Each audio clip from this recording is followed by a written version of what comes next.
बिस्मिल्लाहिर्रहमानिर्रहीम। अस्सलाम वालेकुम नाज़रीन, आप देख रहे हैं प्रोग्राम सिटी एट 10। मैं हूं आपकी मेज़बान अना यूसुफ। उम्मीद आप ठीक ठाक होंगे।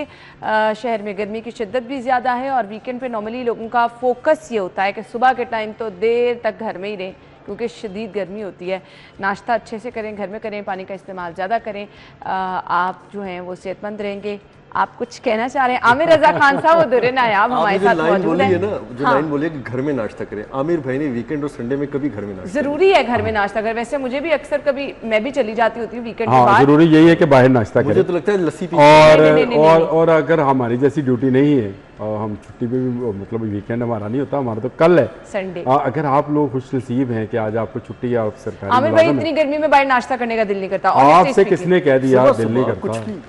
कुछ भी कर सकते हैं। अच्छा, वैसे आप जल्दी अर्ली मॉर्निंग नाश्ता करने चले जाते होंगे। हम जब 11-12 बजे के करीब ना ज़्यादा गर्मी लगना शुरू हो जाती है तो मैं फिर प्रेफर ये करती हूँ कि घर में नाश्ता आ जाए, आप बाहर से जाए वही हलवा पूरी टाइप नाश्ता। अच्छा देखिए, हम रूटीन अपनी अपनी है सबकी। हम तो नाश्ता जब करते हैं तो खुल के करते हैं। उसने सही कहा दुर्रे ने, लोहरी वाला नाश्ता करते हैं, उसके बाद दोपहर का खाना नहीं खाते और शाम का खाना अर्ली खा लेते हैं, असर के बाद। चलिए, ये तो बहुत अच्छी चीज़ है। असर होती है आजकल 5:15 बजे, 5:30 खत्म हुई तो मगरब से पहले पहले आपने रात का खाना फिर आप टाइम से सो भी जाते हैं ना। हमारी तरह अगर आप लेट सोएंगे तो फिर रात को फिर भूख लग जाती है। आमिर भाई उसके बाद अपनी सोशल एक्टिविटीज, अच्छा व्लॉग्स डिजाइन करते हैं, प्लान करते हैं और उसमें घरेलू मुशावरत भी जारी होती होगी। लाजमी बात है, लाजमी बात है। मिलजुल के आप ये चीजें अगर डिस्कस करें तो बड़े टाइम होता है, सोचता है बंदा, उसका विजन खुलता है, फिर वो अपनी चीजें उस पर नाजिल हो रही होती हैं। क्रिएटिविटी का टाइम होता है। आमिर भाई भी शैतानी चीजें नाजिल होती हैं उस वक्त। आ जाए जी आज की पहली खबर की तरफ। और बहुत ज्यादा अफसोस के साथ मुझे ये खबर शेयर करनी पड़ती है क्योंकि हम अब देख रहे हैं कि हमारे तालीमी इदारे जो हैं वो इसकी लपेट में आ चुके हैं। आया नहीं रहे, काफी देर से आ चुके हैं, बट उसके रिएक्शन में हम देख रहे हैं कि कुछ किया नहीं जा रहा, जिसकी वजह से खतरा बहुत ज्यादा बढ़ता चला जा रहा है। मनशियात का रुझान बढ़ता चला जा रहा है। नौजवान नस्ल तबाह हो रही है। ना सिर्फ तबाह हो रही है बल्कि मेरे ख्याल से आपकी नौजवान नस्ल जो है, जिसके सर पे आगे बहुत सारी जिम्मेदारियां हैं, वो कोई जिम्मेदारी निभाने के काबिल नहीं रहेगी। ये आसाब जो हैं, ये मनशियात आपके बिल्कुल ख़त्म कर देती हैं। बट अब इसको कंट्रोल कैसे करना है? हम बहुत सारी मॉडर्न फैमिलीज़ में तो देखते हैं कि लोगों की एक स्टाइल स्टेटमेंट बन गई है। लोगों के हाथ में ई सिगरेट, अब मैं छोटे छोटे बच्चों के हाथ में, यकीन माने अकेडमीज़ के बाहर देखती हूँ, इतना अफसोस होता है। हम भी पढ़े हैं, हमने भी अपने टाइम देखे हैं, इसी एज के बच्चों को हमने भी अपने साथ पढ़ते देखा है, बट ये चीज़ें नहीं थी। स्कूल्स में, यूनिवर्सिटीज़ में ये चीज़ें इतनी आम हो गई हैं, बच्चियाँ इससे बुरी तरह से मुतासर हो रही हैं। पूछने वाला, रोकने वाला कोई नहीं है। आमिर रजा खान साहब, देखिए पहली बात तो यह है कि सबसे ज़्यादा जिम्मेदारी हमारी है, मेरी, दुर्रे की, आपकी। वो लोग जो इस एज से निकल के बाहर आ गए, जब हमने ये इस तरह का तस्वर नहीं किया था। आपने बिल्कुल ठीक कहा, इसमें बच्चे और बच्चियों की तहसीस नहीं है। आप अगर अकेडमीज़ के बाहर चले जाएं, जितना प्रेशर है, फिर मोबाइल फ़ोन है आपका जो कि आपको एक नए टेंस माहौल में रखता है। आप हर वक्त एक ऐसे स्ट्रेस में हैं कि आप किसी चीज़ में अपना जी लगा नहीं पाते हैं। आप एक के बाद एक चीज़ को तेजी से हरकत करते हैं। तो असल में ये सॉरी, आज वर्ल्ड हाइपरटेंशन डे है, हमने आगे चल के इस पे बात करनी है। ये भी एक बहुत बड़ी वजह है। ये बड़ी वजह है। मैं भी वही बात कर मैंने इसलिए आपसे, आपकी जो क्या कहते हैं उसको, खून का जो दर्जा बहुत तेज हो जाता है। अब वो ब्लड प्रेशर ही है। इस एंग्जाइटी से निकलने के लिए फिर इंसान फरार का रास्ता ढूंढता है। वो ये समझता है, आप आज जिस नौजवान से बात कर लें वो एक बात कहेगा, यार पाकिस्तानी सुकून नहीं। हाँ, वाकई बाहर ब्रेन ड्रेन। अब बहुत सारे बच्चों को तो मैंने ये बताया, भाई ब्रेन ड्रेन कौन सा हो गया? पाकिस्तान दुनिया के उन ममालिक में शामिल है जहाँ से तेल नहीं निकलता, गैस नहीं निकलती, हीरे जवाहरात और सोना नहीं निकलता। एक चीज़ ज़्यादा है और वो है आबादी। हमारे लोग बाहर जाते हैं, मेहनत मजदूरी करते हैं, वहाँ से पैसा हमें रेमिटेंस की सूरत में वापस भेजते हैं क्योंकि वो अपने घर वालों के हालात बेहतर करना चाहते हैं और होते भी हैं। वो यहाँ प्लॉट लेते हैं, यहाँ कारोबार करते हैं, भाई को कारोबार करा दिया, वालद को हज करा दिया, उम्रा करा दिया, वही रेमिटेंस आते हैं ना हमारे पास। कोई पाकिस्तान गवर्नमेंट को तो जमा नहीं करा रहा, मेजर वही है। इसलिए आप मायूस ना हो कि ब्रेन ड्रेन हो रहा है। अगर ब्रेन ड्रेन होता तो सबसे ज्यादा चीनियों का होता। आपको दुनिया के हर मुल्क में, बहुत बिल्कुल सही कहा, दुनिया के हर मुल्क में आपको एक लाल बेग और एक चीनी लाजमी मिलेगा। सही बात है। ये आपको दुनिया के हर मुल्क में मिलेगा। मैं सारी दुनिया में गया हूँ, बहुत सारी दुनिया में बहुत सारी चीज़ें नहीं मिलती हैं। मतलब न्यूजीलैंड गया हूँ, वहाँ सांप नहीं होता। चीनी वहाँ पे भी हैं, चाइना टाउन बना के बैठे हुए हैं। लेकिन हमें भी चीनी बहुत मेहनती कौम है। हाँ, ये आपने बिल्कुल सही कहा। मैं 100% अच्छा, उनके मतलब कोई नहीं सोचता ये ब्रेन ड्रेन है। आज आपका हमसाया इंडिया गूगल पे राज कर रहा है, उसी का बंदा है ना जी। बिल्कुल। और बरतानिया का वजीर आजम बनता है, वो तो नहीं कहते ये ब्रेन ड्रेन है। तो आप जो लोग बाहर जाना चाहते हैं बाहर चले जाएं, लेकिन यहाँ एंग्जाइटी ना फैलाएं। ये मुल्क भी वसाइल से माला माल है। किन वसाइल से माला माल है? जो हमने खुद काश्त करके पैदा करने हैं। हमारे खुद काश्त किए हुए वसाइल जो हैं वो जब उगते हैं, उनकी फसल तैयार होती है, वो कटती है तो आपको सुकून मिलता है। इससे निकालें, लोग नशे से निकलते चले। आपने कहा कि हम लोगों की रिस्पॉन्सिबिलिटी है, नो डाउट हमारी बहुत बड़ी रिस्पॉन्सिबिलिटी है, पर दुर्न आप आई डोंट नो आप एग्री करते हैं नहीं करते, मुझे लगता है पेरेंट्स की भी बहुत बड़ी रिस्पॉन्सिबिलिटी है।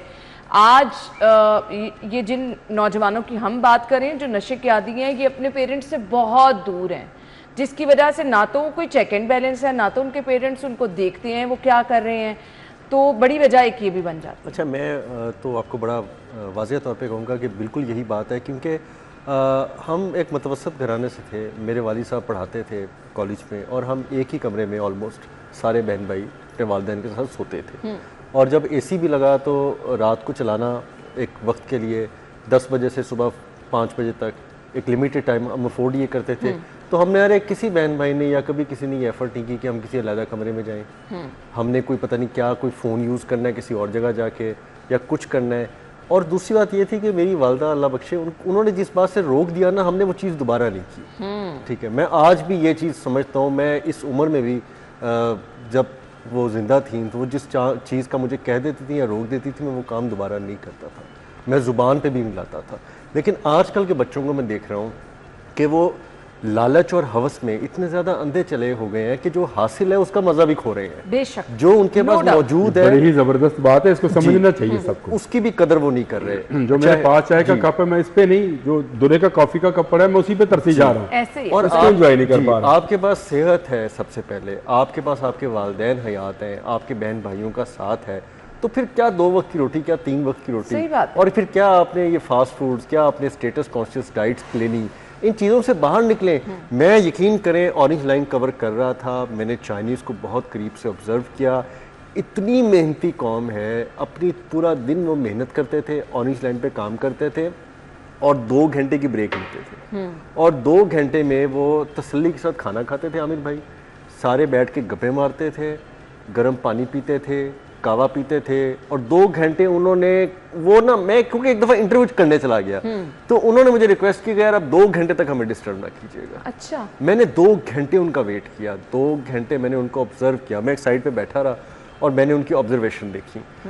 वो यकीन करें किसी चीज़ पे नहीं बात कर रहे थे, ट्रांसलेटर्स हमारे साथ थे। मैंने कहा यार ये क्या बातें करते हैं? कहते ये बातें नहीं करते कि आप क्या खाया, आज आपने कौन से ब्रांड की शर्ट पहन ली। कहते ये बात करते हैं कि तुमने क्या कमाया, तुमने पिछले साल जो तुम्हारी कमाई थी वो क्या थी, तुमने पिछले साल अगर कोई छोटे बड़े बिजनेस किए क्या किए, तुम आइंदा क्या करने जा रहे हो। कहता वो ये नहीं कहते कि मैंने अमेरिका से मैंने कोई LLB की डिग्री ले ली, मैं लंदन चला गया तो मैंने वहाँ से कोई मास्टर्स बिजनेस में कर लिया। कहते ये चीज़ नहीं है। वो कहते हैं कि पिछले साल मेरे पास अगर 1 करोड़ रुपया था तो आज मेरे पास 4 करोड़ हो गया है 2 सालों में। मैंने ये छोटी छोटी इन्वेस्टमेंट की, सोने में कर दी, स्टॉक एक्सचेंज में कर दी, धातों में कर दी, बहुत सारी चीज़ों में। तो मैं उनकी इस चीज़ से बड़ा इंप्रेस था। मैंने फिर उसको चाइनीज़ को सवाल पूछा, वो कहता what is money, time is money gentleman. तो मैं आज तक उसकी बात को याद रखता हूँ। कहता है कि वक्त दौलत है। बिल्कुल। तो हम अपनी दौलत को अपने हाथ से ज़ाया कर रहे हैं इन चंद टुकड़ों की खातिर। ये तो नहीं जाने ना आपके साथ रहने हैं। आप अपनी चीज़ पे फोकस करें, यही से आपकी ज़िंदगी में बदसकूनी, बदएतमादी और नशों की तरफ जाने की परवान चढ़ती है। अब ये तो हो गई ना बुनियाद, हमने इसकी रोकथाम कैसे करनी है? आमिर भाई जिम्मेदार भी तो सोसाइटी का कोई है ना। देखिए जिम्मेदार सोसाइटी का क्या होना है, हम लोगों ने अपने ही में, जब आप हम की बात करता हूँ ना तो हम वालिदैन में शामिल है जी। तो हमारी जिम्मेदारी है। आपने कहा ना वालिदैन की, तो वालिदैन की जिम्मेदारी है। मैंने एक दफ़ा एक टिकटॉक बनाने लगा, मेरी बेटी बना रही थी तो दास कुलचे वाली दुकान के बाहर था, तो मैंने उठा के मैंने कहा यार जिन्होंने नौजवानों के 80 बुजुर्ग फिर बेरा करे की समझो। ये मैंने टिकटॉक बनाया अच्छा बना लिया। जब वो चलाया ना मैंने, उस वक्त मुझे एहसास हुआ कि हाँ हम ही लोग हैं जो जिम्मेदार हैं। इस नौजवान नस्ल को तो हमने पास बिठाया ही नहीं। मैं अगर घर में 3 घंटे बैठ के मोबाइल देखूंगा, मेरी बीवी मेरे सामने बैठ के मोबाइल देखेगी ना, वो मुझसे बात करेगी। जो दुरे ने बात की कि अम्मी जो कहती थी वो अखर पे आयर था। मैं आपको बताऊं वालिदैन तरबियत कैसे करते हैं। मेरी माँ ने कहा जिथे मर्जी जाओ, 6 भाई थे, खाना रात का कट्ठे खाना। ये ऐसी पाबंदी है, आज तक हम सब भाई रात का खाना बाहर नहीं खाते, और अगर आ जाए तो अवॉइड करने की कोशिश करते हैं कि अच्छा ये रात का खाना क्या है जी, आपने इशा से पहले पहले खा लेना, आपने घर आ जाना। सही बात। तो यहाँ बच्चे क्या, बच्चियों से लोग नहीं पूछते कि भाई तू खाना कहाँ खाया। इसने सही कहा कि वो स्टेटस कॉन्शियस के अंदर आके जी, वो आजकल स्टेटस ये है कि बाहर रात को पार्टी हो रही है, कोई दोस्तों के साथ बैठे हैं। हत्ता के सितम ज़रीफ़ी ये कि पढ़ाई के नाम पर और एजुकेशन के नाम पर बच्चे और बच्चियाँ रात गए तक इकट्ठे रहते हैं। तो आप समझो कि प्रॉब्लम कैसे ना हो। आपने मुझे उस दिन बात की थी बेटी को एक स्कूल में दाखिल, तो मैंने आपसे कहा था नहीं, ऐसे ही बिल्कुल आयशा को अगर कराना है तो गर्ल्स स्कूल में करा दो, बिल्कुल ऐसे। मैट्रिक तक तो उसको को एजुकेशन की आवाज़ नहीं लगनी जहाँ चाहिए। मैं अनफॉर्चुनेट मैं जहाँ रहता हूँ वहाँ एक बड़ी मॉडर्न यूनिवर्सिटी मेरे साथ है। अगर आप वहाँ के बच्चों की परवान देख लें और वहाँ के बच्चों का लाइफस्टाइल देखना, तो आप तकरीबन ज़हनी तवाज़ुन खो बैठे। वहाँ पे बच्चे जो हैं, बहुत सारे हमारे ऑफिस के लोग भी पढ़े होंगे वहाँ पे, बड़ी मॉडर्न यूनिवर्सिटी है। वहाँ के बच्चे जो है ना, वो उनके वालिदैन को कुछ पता नहीं है। उनके वालिदैन को सोसाइटी वाले बथेरे उनको लेटर लिखते हैं, उनको कॉलें करते हैं कि आपके बच्चे कई दिन नहीं आते अपनी रिहाइश वाली जगहों पे, आपके बच्चे जहाँ रहते हैं वहाँ पे लड़के लड़कियाँ आते हैं, रात को लिविंग स्टे करते हैं, बहुत सारी चीज़ें, लेकिन उनके माँ बाप को कोई असर नहीं है। वो कहती हैं कि ये कॉमन बात है। अब वो इस चीज़ पे आगे चले गए हैं। आमिर मैंने तो बात की है ना कि बच्चों को, वालिदैन को पता ही नहीं कि उनके बच्चे क्या कर रहे हैं, कहाँ फिर रहे हैं, क्या हो रहा है। हमारे तो टाइम पे आज तक भी बहुत सख्ती है, बिल्कुल ऐसे ही। इस चीज़ की पूछा जाता है, बच्चों से देखा जाता है। जितने भी हमारे ख़ानदान में अब छोटे बच्चे हैं, उनके माँ बाप सारे मिलके वो बच्चों के मोबाइल हर चीज़ को वो देखते हैं, हर चीज़ को वो पूछते हैं, बिल्कुल, और हर जगह साथ जाते हैं।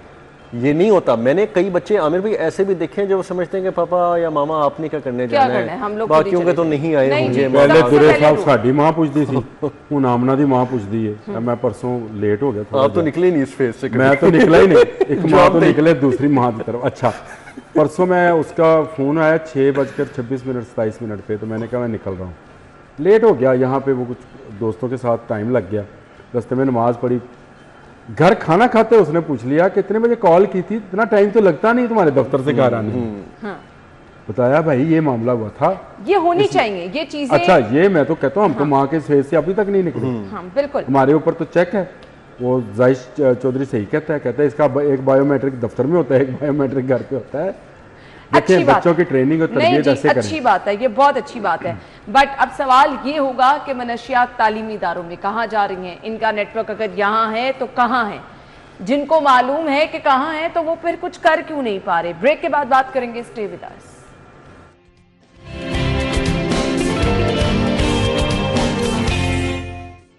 Welcome back once again. So मैंने बात की तालीमी इदारों में मनशियात कहाँ से आ रही हैं, कैसे आ रही हैं, उनका नेटवर्क कहाँ पर है, कौन पहुँचा रहा है और पहुँचाने वाला कौन है, ये भी सबको पता है, लेकिन पकड़ क्यों नहीं पा रहे। दुरे नायाब, देखें अना, ये जिम्मेदारी इन्वेस्टिगेशन एजेंसीज की है। कुछ अर्सा कबल, हार्डली 1 या 1.5 महीने पहले एक कॉलेज में एक वाक़या होता है, मैं नाम नहीं लूँगा। वहाँ पे एक बच्ची गिर के 3rd या 4th फ्लोर से वो बेचारी फौत हो जाती है। और इस चीज़ को इन्वेस्टिगेट करना चाहिए था। बिल्कुल, आपने एक हल्की सी बात कर दी कि उससे चक्कर आया और गिर गई।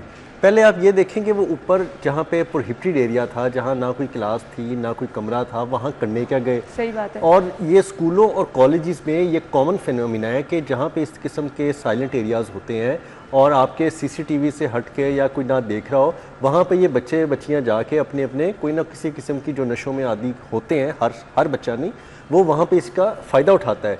इन चीज़ों को मॉनिटर करना, वॉच करना जो है वो तालीमी इदारों का काम है। अगर फिर भी कोई इंसिडेंट हो जाता है तो पुलिस मस्ट रिस्पॉन्सिबल कि उसको इन्वेस्टिगेशन करके मंतकी अंजाम तक लेके हमने जाए। आगे से इन वाक़यात को रोकना है ना। फिर ये बात रुकेगी ना कि अब ये मंशियात अगर किसी ने इस्तेमाल कर ली और वो आ गई, आपके सरकारी यूनिवर्सिटियों के कॉलेजेस जो यूनिवर्सिटीज़ हैं उनके हॉस्टल्स बड़े बदनाम हुआ करते थे, एक वक्त था।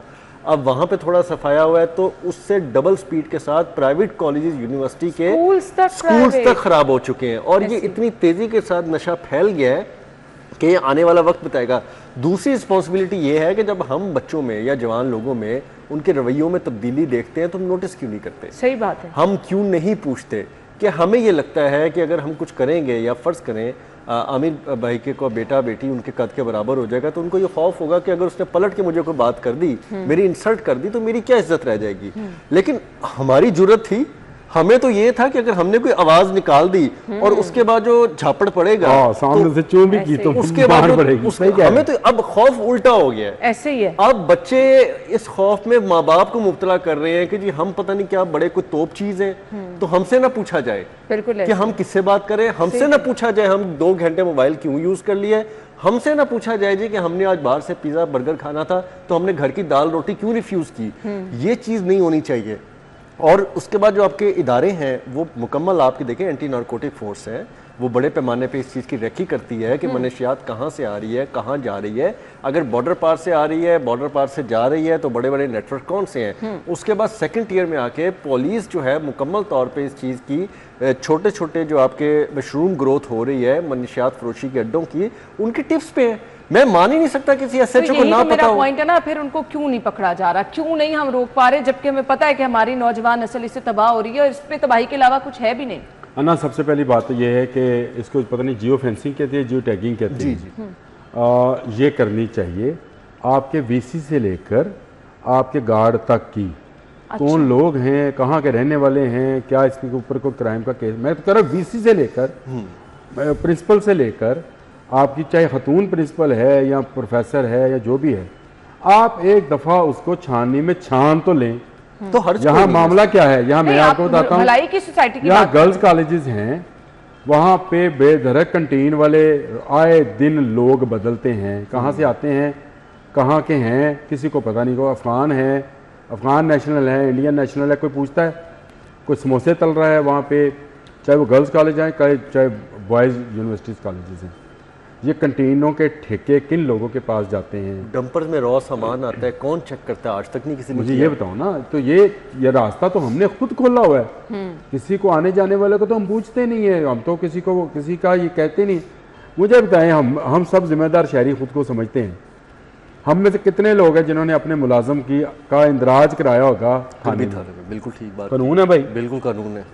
कितने मालिक मकान है जिन्होंने अपने किराएदारों का इंदराज कराया होगा? यहाँ मसला तो ये है कि हम सब यहाँ बैठे हैं हुकूमत को कोसने के लिए, एजेंसीज को कोसने के लिए। लेकिन जो मेरी जिम्मेदारी है, मेरा ड्राइवर है, सबसे पहले तो मुझे उससे शनाख्ती कार्ड मांगना चाहिए। मैं घर में जो मुलाजम या मुलाजमा रखता हूँ शनाख्ती कार्ड लेता हूँ। और मेरे साथ 1-2 दफ़ा वाकया, उन्होंने कहा जिससे तो शनाख्ती कार्ड बनवाया ही नहीं, बाजी ने किया उन्होंने कि बाजी अस्सी से शनाख्ती कार्ड बनवाया ही नहीं। मैं कहूँ उनको फिर मुलाजम नहीं, क्योंकि मैं शनाख्ती कार्ड थाने जमा कराना। और आमिर भाई 90% लोगों को ये नहीं पता कि गाड़ी बेचती है तो आपने उसको एनफोर्स करना है कि तुम गाड़ी अपने नाम कराओ, अदरवाइज ओपन लेटर पे ना रखो। अदरवाइज मैं अपनी मलकियत में गाड़ी को ब्लॉक कर दूंगा, सारी उम्र ना वो तुम्हारे नाम हो सकेगी और ना तुम इसको कहीं ले जा सकोगे। कोई ब्लॉकिंग की तरफ जाता ही नहीं है। बिल्कुल ऐसे ही है, बिल्कुल ऐसे है। वो हम इन चीज़ों को छोटा छोटा समझते हैं, लेकिन ये आपके लिए बहुत बड़े मसाइल क्रिएट कर सकते हैं। ब्रेक का कहा जा रहा है, वापस आते हैं ब्रेक के बाद।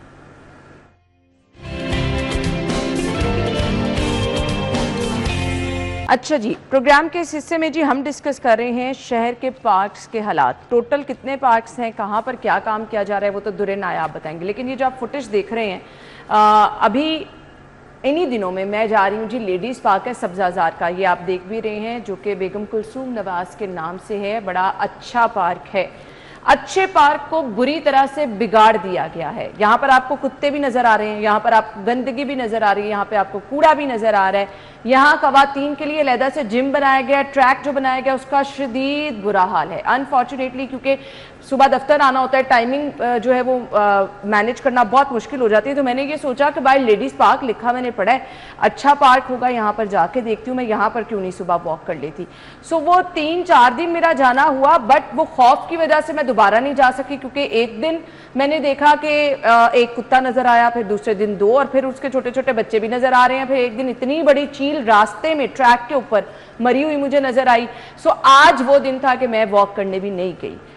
ये हैं शहर के पार्क्स के हालात। और जब मैंने बाहर पढ़ा था बेगम कुलसूम नवाज पार्क, तो फिर मुझे लगा कि सीएम साहिबा तो बड़ी इन चीज़ों को लेकर मुतहरिक भी हैं कि ख़वातीन के लिए बड़े स्पेशल अरेंजमेंट्स करने हैं, बट अंदर जाकर इंतहाई अफसोस हुआ। दुर्रे नायाब जी बिल्कुल, PHA जो है लाहौर शहर के 800 से ज़ायद छोटे बड़े पार्क का ज़िम्मेदार है, लेकिन जो इस वक्त उनकी हालत है इतनी ढीठ और बेशर्मी के साथ शायद वो 80 पार्क भी मेंटेन न कर पा रहा हो। अगर आप गिनने पे हैं लाहौर के, मैं आपको चैलेंज करता हूं कि आप सारी रिपोर्टिंग टीम मुझ समेत लगाएं, हम 80 पार्क भी ऐसे नहीं निकाल पाएंगे लाहौर शहर के अंदर जो बिल्कुल अच्छे होंगे, साफ़ सुथरे होंगे, सिटिंग एरियाज़ होंगे, जंगले उनके ठीक होंगे, झूले मौजूद होंगे, ग्रासी होंगे, आसपास पौधे प्लांटेशन लगे होंगे, कोई चक्कर नहीं है।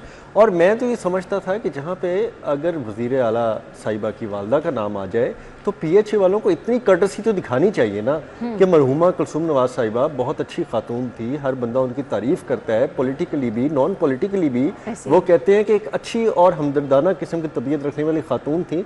अगर आपने खुशामद के चक्कर में वज़ीर आला साहिबा की वालदा के नाम पे ये पार्क का नाम रख ही दिया है तो उसकी लाश तो रख लेना कम से कम। बिल्कुल सही आप हालात अब देखें फुटेज में किस कदर मेहनत के साथ किसी ने फुटेज बनाई है और अंदर पूरे हालात दिखाए हैं। कुत्तों को फोकस किया गया है, आपने सिंगल कुत्ते भी फोकस किए हैं, जिसने बनाई है उसने ट्रिपल कुत्ते भी फोकस किए हैं, कुत्तों की फौज जफर मौज भी इन्होंने फोकस की है, कूड़े के हालात। और एक फुटेज में तो ऐसे लगता है हम छांगा मांगा की जंगलात कर रहे हैं। वो जो आपने थोड़ी सी पहाड़ी देखी है ना, वो छांगा मांगा की जंगलात लग रहे हैं। तो आप इस ज़ाहिरी खूबसूरती से PHA वाले बाहर निकलें, वज़ीर आला के रूट को छोड़ के आप कम से कम अगर आपने उनके अहले खाना के नाम कुछ कर ही दिया है, नाम उनको मुख्तस कर दिया, तो खुदा के लिए करें। अब औरतें जो है ना बेचारी किसको शिकायत करें? एक तो पहले ही उनका लेडीज क्लोज पार्क होता है, हाँ जी, उनको पता है कि बाहर से नजर तो कुछ आना नहीं। बिल्कुल नहीं जी, इसके जो अंदर जो कवर लगाए गए हैं वो भी जगह जगह से फटे हुए हैं।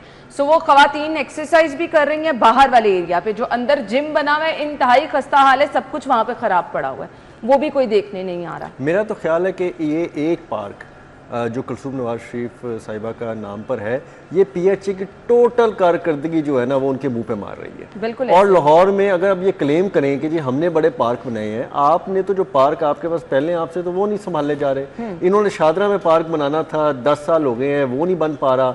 जो लास्ट टाइम पार्क बने हैं उसके बाद कौन सा नया पार्क डेवलप किया है इन्होंने? कोई भी। पिछली 10 साल पहले की अगर बात की जाए तो ग्रेटर इकबाल पार्क बनाया, उस वक्त भी शहबाज शरीफ साहब वज़ीर आला थे, उन्होंने बनाया। उसके बाद इन्होंने क्या किया है? तो मैं ये समझता हूँ कि मुझ समेत शायद को जिम्मेदार शहरी अब इनके पार्कों में वॉक करना भी पसंद नहीं करता। पैसे हैं, क्यों नहीं है पैसे? अरबों और करोड़ों रुपए के इन्होंने काम किए हैं।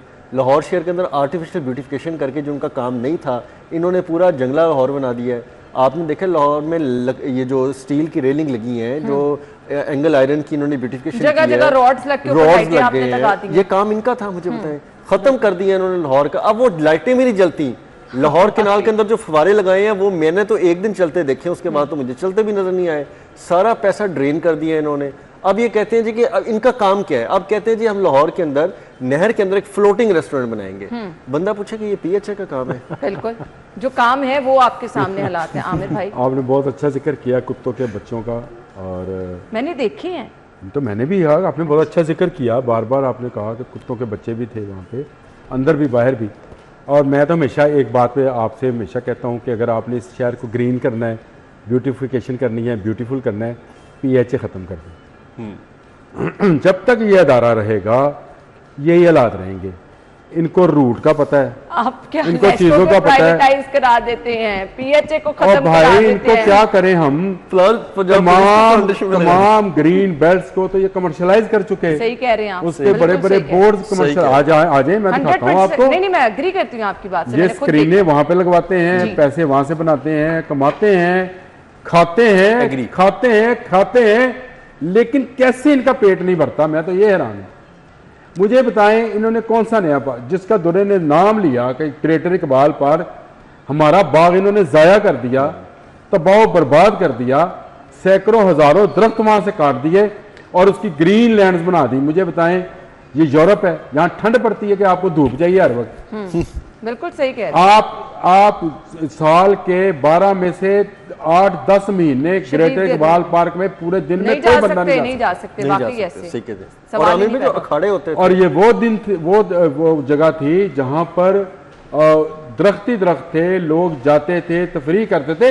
यही मीनार पाकिस्तान ऐसे ही खड़ा था उस वक्त। बिल्कुल बिल्कुल ऐसे ही है। लेकिन क्या किया जाए, हमारे वजीर आजम ने और ये जिनका नाम लिया इन्होंने, शहबाज शरीफ साहब ने, उसको यूरोप की तर्ज पर उसका पार्क बना दिया। आपने सैकड़ों हजारों दरख्त मुख्तलिफ जगहों से काट दिए। तो शुक्र है महकमा ज़राअत को बच एक सी बाग जना जिसके दरख्त बच गए, नहीं तो आपने दरख्त कहाँ छोड़ा। आपने तो बाहर से ला ला के आर्टिफिशियल दरख्त लगा के, आर्टिफिशियल ही कहूंगा, ना फल ना फूल, ऐसे ही है, सारा साल सबज पत्ते बस जो हमारे नहीं है, जो हमारे नहीं है। अब ये उल्टा शौक कौन सा हमारा दरख्त है भाईजान, कोई भी नहीं है। बता तो दें। ये जो आप लगाते हैं गुले चीज, ये हमारा दरख्त नहीं है। इतने दरख्त है, फाइकस है। बिल्कुल सही। और मैंने इस पर बकायदा कॉलम लिखे, मैंने जज साहब को खत लिखा कि खुदारा इन दरख्तों से हमारी जान छुड़वाए, PHA हमें कत्ल करने लगी है। ये वो दरख्त लगाती है जो ऑक्सीजन खा जाती है। एग्जैक्टली। ये किसी को जवाब देने नहीं है दुरे ने, आप कोई इनसे पूछता नहीं है। वो जो पूछते हैं वो कभी हॉर्स एंड कैटल शो करवा लेते हैं इनसे, सही कह रहे हैं, जो इनके काम नहीं है। कभी वो किसी की खुशामद कर रहे होते हैं, कभी किसी की कर रहे होते हैं। बस फिर इस वजह से ये हालात है। इनको क्या लगता है PHA की रिस्पॉन्सिबिलिटी क्या सिर्फ जिलानी पार्क तक है? क्योंकि मैंने सजा बना उसी को देखा है, काम भी वहीं होते देखा है, बाकी मैंने कहीं पे काम नहीं देखा। आप देखें ना, ग्रेटर इकबाल पार्क इन्होंने खराब कर दिया, उजाड़ दिया। अब जो उसके हालात हैं वो नहीं है जब वो बनाया गया था। इन्होंने गुलशन इकबाल पार्क का तो बेड़ा ही गर्क कर दिया। उसकी झील तो आमिर भाई वहां पे भी गई, गंदगी का पानी है, और वहां पे हिरन और ये छोटे छोटे जानवर और होते थे, वो अब नापैद। वहां पे एक पहाड़ी थी, वो तो वैसे ही मेरा ख्याल क्रिमिनल एक्टिविटीज का गढ़ बन चुकी है। आप बागीजना इनको दिया गया, बागीजना के इन्होंने क्या हाल कर दिया। ना वहाँ पे सफाई है, ना सुथराई है, ना वहाँ के अंदर कोई मेंटेनेंस है, ना कुछ है। आप और जितने पार्क आपके ये टाउनशिप के, सब्जाजार के, जौहर टाउन के जो पार्कों के, सारा दिन हमारे रिपोर्टर्स उसको हाईलाइट करते रहते हैं कितने बुरे हालात कर दिए हैं। और इकबाल टाउन के साथ आमिर भाई के जो एरियाज हैं, जो मेन ग्रीन बेल्ट है, अब तो ग्रीन बेल्ट है तो आमिर भाई अब रही नहीं। फिरोजपुर रोड पे भी कहीं नहीं रही, सुल्तान रोड पे भी कहीं नहीं रही, आपके अवान टाउन के आसपास, आप हर चीज बर्बाद कर दी इन्होंने। और जो आखिरी रही सही बात थी ना, अब ग्रीन बेल्टों में देखता हूँ मैं मोटरसाइकिल साइकिल स्टैंड भी बन चुके हैं। अमला नहीं है इनके पास, चले पैसे तो इनके पास हैं, क्या अमला नहीं है? 5-6 हज़ार का अमला है, तो अंदाजा शॉर्टेज है, क्या कर रहे हैं शहर के साथ? जरूर शॉर्टेज है, लेकिन 5,000 से जायद के अमले को भी अगर आप यूटिलाइज करें, 2-3 हज़ार वर्क चार्ज मुलाजमीन अलहदा है, 7-8 हज़ार की स्ट्रेंथ हो, आपके पास अफसरान हो, आपके पास एक सस्टेनेबल अमाउंट आ रही है एडवर्टाइजिंग के मद में, आप फिर कहाँ पैसे लगा रहे हैं? इन अललों में पैसे लगा रहे हैं। आप ये ब्यूटिफिकेशन के काम कर रहे हैं, आपका जो काम नहीं है वो कर रहे हैं। मोनूमेंट कभी आप बना लेते हैं, हुसैन चौक का इतना खूबसूरत एक राउंड अबाउट था ग्रीन कलर का, आपने वहाँ क्या बना दिया है? बंदा इनसे पूछे, आप किसी से पूछते नहीं है, किसी को देखते नहीं है। नहीं, आप बात कर रही थी जिलानी पार्क का दरवाजा जाके देखा है जो मैंने तुम्हें जिलानी पार्क भाई, जिलानी पार्क हाउसिंग सोसाइटी का दरवाजा सही कह रहे हैं। और आप जिलानी पार्क में भी चले जाएं, आपको वो दरख्त नजर ही नहीं आते हैं जो हमारे अपने दरख्त हैं। बिल्कुल, यही तो मैं रोता हूँ कि इनको भाई इनको खत्म करें। इससे तो बेहतर था कि जो पुराना सिस्टम था। आमिर भाई एक दरख्त है कोनो, कोनो पूरी दुनिया में बैन हो चुका है, कोनोकार्पस कहते हैं उसको, क्योंकि वो ऑक्सीजन खाता है और उसके अंदर से कुछ ऐसे ज़रात भी निकलते हैं जो आपको अस्थमा और सांस की बीमारियों का सबब बनते हैं। इन्होंने बैन होने के बावजूद लाहौर को कोनोकार्पस से भर दिया। तो आप अंदाजा पूछने वाला है, हम लोगों को कहते हैं बाहर जाएं सुबह के टाइम, मॉर्निंग वॉक करें, हम तरस रहे हैं, शीशम लगे, टाली लगे, शतूत लगे, आम लगे, जो हमारे यहाँ के हमारे इलाकाई दरख्तों को हटा के इन्होंने लाहौर शहर के अंदर अब परिंदे नहीं आते, नहीं है, बिल्कुल नहीं। अब बहुत बड़ा अलमिया। और PHA अब आपने दुखी बात छेड़ दी, आमिर भी तो मुझसे ज़्यादा दुखी हैं, लेकिन इनके हाथों की वजह से क्या हुआ, आपके दर्जा हरारत कहाँ से कहाँ पहुँच गया। आपके शहर से परिंदों ने रुख मोड़ लिया। अब फलदार दरख्तों के नीचे ना रौनकें लगती हैं, ना कोई फल गिरता है, ना कोई खाता है, ना कोई मौज, ना मस्ती, कुछ नहीं होता। नहर जो है लाहौर केनाल, उसकी ग्रीन बेल्टें जो हैं वो एयरपोर्ट की सूरत अख्तियार कर गई है। वहाँ पे मनशियात वाले जो त्यारे हैं ना वो लैंड कर रहे होते हैं सुबह दोपहर शाम, जब मर्जी देखें आप, नशे बैठे होंगे वहाँ पे और आप उनको छेड़ के देखें, आपके पीछे ब्लेड लेके ना पड़ जाए तो आप वहाँ से जान छोड़ना मुश्किल हो जाता है। फिर बाकी जो रही सही अच्छे पार्क गवर्नर थे, ग्रीन बेल्टें थी, आपने सारी ठेके पे दे के जूस कॉर्नर, गोलगप्पे कॉर्नर, पता नहीं कौन कौन से कॉर्नर बनवा दी थी, आपको किसने इजाजत दी? हम सीएम साहिबा से दरख्वास्त ही कर सकते हैं कि एक दफ़ा सिर्फ इन जगहों को देखें जाकर और देखें किस तरह से इन जगहों को बर्बाद कर दिया गया है। ना कोई आपको वहाँ पर फूल नजर आएगा, ना कोई फलदार दरख्त नजर और आएंगे। एक बेशर्मी वाली बात मैं आखिरी ज़रूर ऐड करूंगा, मुझे याद आ गई है, इन्होंने नए बजट में, ये जो अभी जा रहा है, पीछे बोर्ड मीटिंग हुई है, उन्होंने मरियम नवाज शरीफ साहिबा के नाम पर एक पार्क भी मंजूर कर लिया है।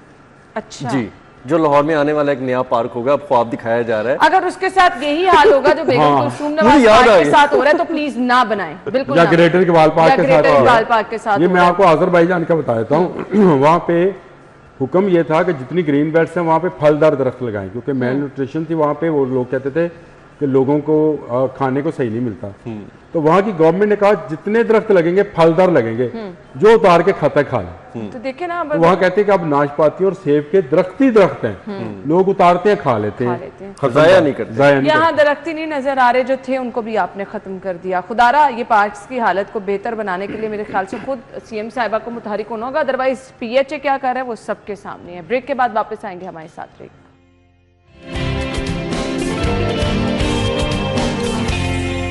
Welcome back once again. हम बात कर लेते हैं जी अब रावी शहर में गैर कानूनी हाउसिंग स्कीमों के खिलाफ हमने पहले भी देखा वक्तन फवक्तन ऑपरेशन जारी रहता है और ये जो नया शहर आबाद किया जा रहा है, मैं सीरियसली इससे इतना इंप्रेस हूँ क्योंकि जो अभी हमने सब इश्यूज़ का जिक्र किया यहाँ पे उन चीज़ों का बहुत ज़्यादा ख्याल रखा जा रहा है। दुरिन आया जी बिल्कुल, मैं इनका पहले भी मैंने इस चीज़ को नोटिस किया था कि ये बहुत ज़्यादा जो चीज़ों को सीरियसली ले रहे हैं। इन्फोर्समेंट किसी भी रिहायशी आबादियों में, कमर्शियल आबादियों में जो होनी चाहिए, जिन चीज़ों की ममानत होनी चाहिए, जिन चीज़ों को स्ट्रीमलाइन करने की ज़रूरत है, उस पर काम कर रहे हैं। अभी देखें, अभी नया इंफ्रास्ट्रक्चर बन रहा है, लेकिन जो पहले से एरिया मौजूद है, आपने अपने विजन के मुताबिक उनको भी तो किसी कानून कायदे में लाना है ना। एलडी की तरह तो नहीं ना कि पीछा छोड़ते आगे दौड़ वाला काम, वो तो नहीं करना ना आपने। तो अभी जो रूडा एक्सरसाइज कर रहा है, ये एक्सरसाइज इंतहाई ज़रूरी है।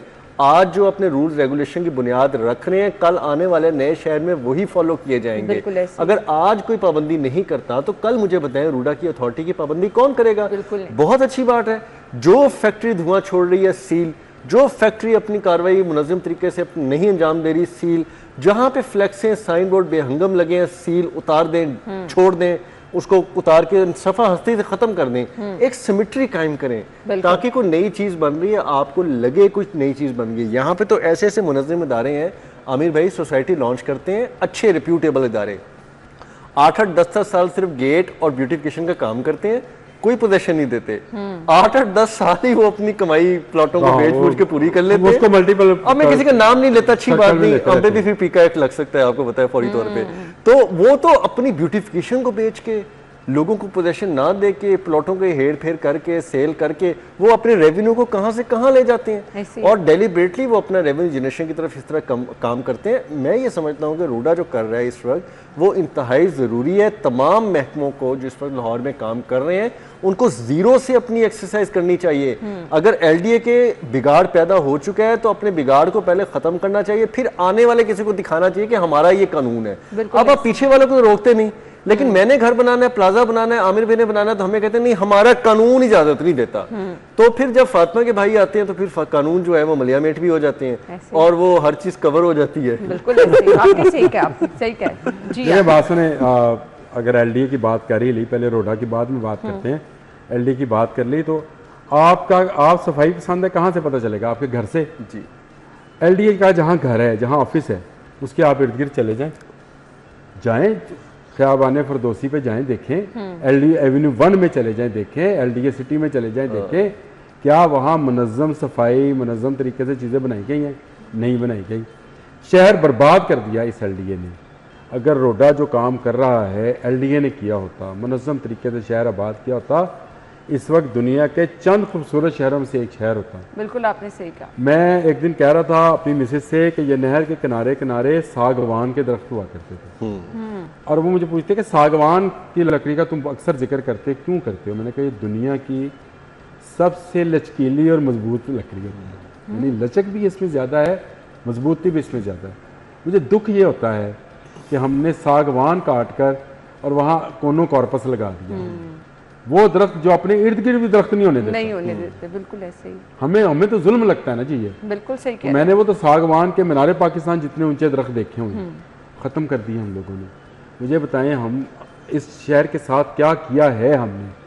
रोडा देकर खुशी क्यों होती है कि यार उन्होंने आज से ही पैरामीटर बना लिया कि हमारा इतने % एरिया ग्रीन होगा और उस पर वो काम भी कर रहे हैं। बिल्कुल देखो, एक सिख ने मॉडल टाउन डिजाइन किया था, उसने कहा था भाई इसका 40% एरिया ग्रीन होगा, आज भी ग्रीन है, ऐसे ही है बिल्कुल। इसी तरह रोडा ने किया है। तो उनका जो ग्रीन एरिया एक दफा बन जाएगा, ये नहीं है कि बाद में आप उस पर कोई प्लाजा बनवा सकते हैं। बाद में आपने जिस तरह से पूरा का पूरा सर्कुलर गार्डन बेचा है लाहौर शहर में, और आज तक उसकी कमाई खा रहे हैं आप हराम की, इस तरह का नहीं तो काम होगा। और जो लोग इस तरह के पार्क्स, खैर पार्क्स का नाम तो दुरे भाई हम वैसे ही लेते चले जा रहे हैं जी, ये तो कब्रिस्तान भी खा गए। सही बात कह रहे हैं, ये मुर्दे खाने वाली बला बन गए।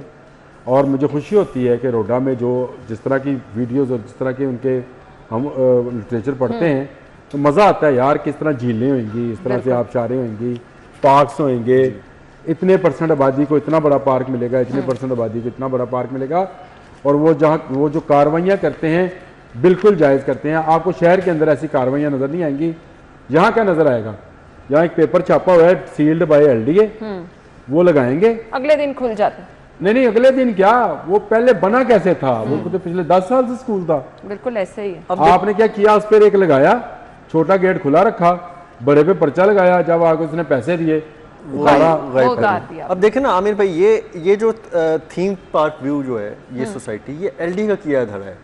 ये LDA ने गैर कानूनी तौर पे बनवाई थी जब रूडा के अंदर डिफाइन एरिया में ये आ गई। अब रूडा तो उनका गंद साफ कर रहा है, जाहिर बात है। आप देखें ना, ये भी कितनी ज्यादती है कि एक बंदा नए थीम के साथ काम कर रहा है, जिम्मेदारी के साथ काम कर रहा है। अभी पहले आपने उसको पहले पुराने गंद पे लगा दिया है, उसकी एनर्जी वहां वेस्ट करवा रहे हैं, उसके बाद वो कुछ अपना देखेगा। ऑब्वियसली उनका अपना काम भी जो है वो डिले होगा। CBD की बात कर लेते हैं। बारिश का पानी महफूज और इस्तेमाल करने वाला निज़ाम मुतारिफ करा दिया गया है। बार बार हम कह रहे थे कि ये काम होना चाहिए। CBD का पायदार शहरी तरक्की और माहौलियाती तहफ़्फ़ुज़ की जानिब ये बड़ा कदम है। दुरे ने यहाँ बता दें ज़रा क्या करेंगे। देखें ना, पहले ये एक जो लाहौर के अंदर गेम चेंज हुआ वो चेयरमैन PCB और वासा की कोलैबोरेशन के साथ जो कज़ाफ़ी के अंदर सिस्टम बना वो 44 लाख गैलन का था। वाटर स्टोरेज टैंक बना और वो 1 महीने के अंदर यानी कि 25 दिनों के अंदर वो टैंक बना है, कंप्लीशन हो गई थी। उसके ऊपर छत डाल के सड़क को रेस्टोरेशन हो रही थी। अब ये जो रूडा ने काम किया है, CBD ने जो काम किया है, वो इसी सिमिलर ट्रैक पे 50 लाख गैलन की झील बनाई। ठीक है, अंदर CBD का जो रूट 47 खुलेगा तो फिर लोगों को अंदाज़ा होगा कि अगर मोहसिन साहब जब ये इसको डिज़ाइन करवा रहे थे, जब वो बना रहे थे, वो वाकई डिजाइन करवा रहे थे, खुद करवा रहे थे। मतलब कि आप को मजाक ना समझिएगा, हमने खुद क्योंकि आजकल चीजों को डिजाइन कराने पे, कुछ ऑपरेशन डिजाइन कराने में बड़े मजाक चल रहे हैं। लेकिन वो जिस वक्त वो डिजाइन करवा रहे थे उन दिनों मैं साथ होता था, मीटिंग्स में भी बैठे होते थे। उनका ये ख्याल था कि 2 मिनट के अंदर अंदर मैं कलमा चौक से सीधा जाऊं और वाल्टन रोड पे एक्सेस ले लूं, जहां मुझे हर तरफ से जाने में आधा घंटा लगता है। तो इसके अंदर आप वो तमाम चीज़ें करें, ब्यूटिफिकेशन करें, बड़े बड़े ग्रीन एरियाज छोड़ें, इतने बड़ी ग्रीन फील्ड हैं इसके अंदर कि आप परेशान हो जाएंगे। इसके अंदर जो झील अब बनाई है 50 लाख गैलन की, ये तमाम बारिशी पानी को अपने अंदर समोना मैंने वर्ड लाजमी यूज किया है कि जज़ब करना, समोने की काबिलियत रखता है। इसके नीचे water injection, rain water storage के लिए लगे हुए हैं जो पानी को ज़ेरे ज़मीन वाटर स्टेटा के अंदर जज़ब कर देते हैं, उनको रिचार्ज कर रहे हैं। तो अभी ये ऑपरेशन इनका हो गया है और इनका पहला जो पानी भरने का पूरा निज़ाम था वो भी कामयाब हो गया है। ज़मीन के अंदर जो पानी अब वाटर रिचार्ज कर रहे हैं वो भी हो गया है। और ये विजन वक्त ने साबित किया कि जो मोहसिन साहब ने उस पर सोचा था वो बड़ा ज़रूरी था। CBD के किसी हिस्से पे ना कहीं पानी जमा हुआ और ना कहीं पे आज पानी खड़ा है। चलिए जी, बहुत ज़बरदस्त काम है और वी रियली होप वासा भी कुछ ऐसा कर ले अगर हम ज़ेरे ज़मीन पानी की सतह को बचाना चाहते हैं। वक्त हमारे पास कम है। थैंक यू सो मच आप लोगों के वक्त का बहुत बहुत शुक्रिया। ब्रेक और हेडलाइंस के बाद ज्वाइन करेंगे। स्टे विद अस।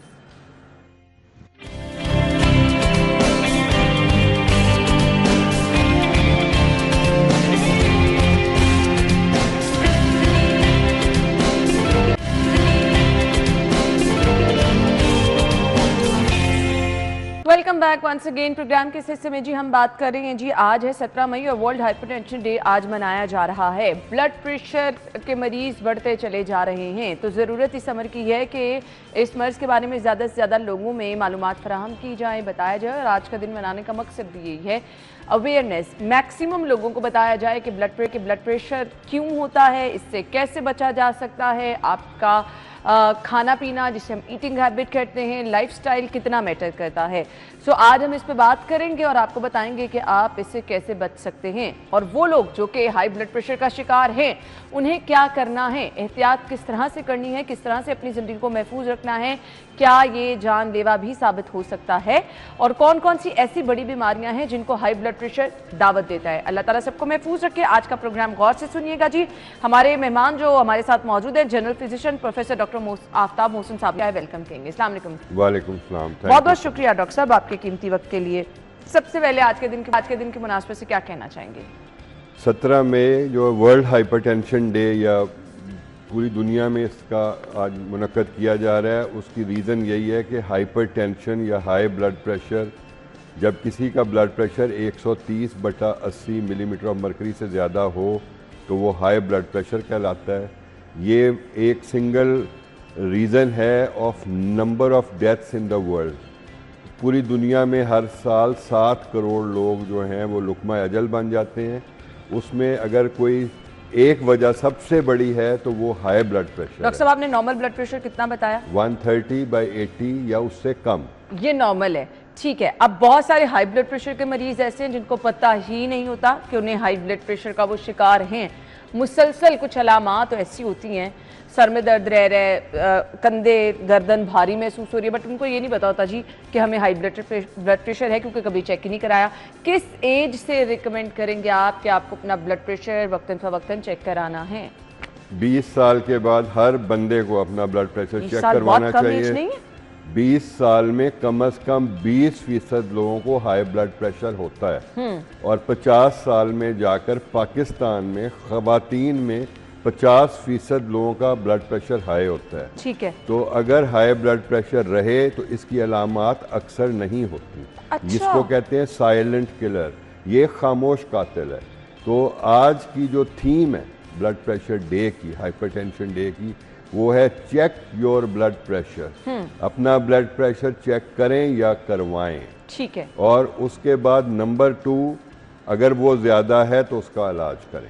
ठीक है। कुछ अलामात जाहिर जो होती हैं, जिस समटाइम तो आपने कहा कि जाहिर भी नहीं होती, और अगर कुछ अलामात जाहिर हों तो वो किस किस सूरत में होती हैं, हमारे साथ वो भी शेयर करते हैं। ब्लड प्रेशर के मरीज़ों में आंखों के पीछे बोझ रहता है, सर में दर्द रहती है, गर्दन के पट्टे ख़ास तौर पर खिंचे रहते हैं, और ये अमूमन सुबह के वक्त जब उठता है मरीज़ तब ये होता है। अच्छा। तो नॉर्मली लोगों को लगता है ना कि शायद आज काम ज़्यादा कर लिया है, एक दिन ये रूटीन रही, 2-3 रही, कितना टाइम अगर आप मुसलसल एक ही चीज़ फील कर रहे हैं तो अलार्मिंग है कि आपको ब्लड प्रेशर है? अगर तो 1 हफ्ता या उससे ज़्यादा ये प्रॉब्लम रह रही है तो फिर नॉर्मल नहीं है, ये इसको चेक करवाना चाहिए। पाकिस्तान में दुनिया में सबसे ज़्यादा प्रेवलेंस है ब्लड प्रेशर की। 50% अवाम जो है ना, एडल्ट जो बालिग लोग हैं, वो हाई ब्लड प्रेशर का शिकार हैं।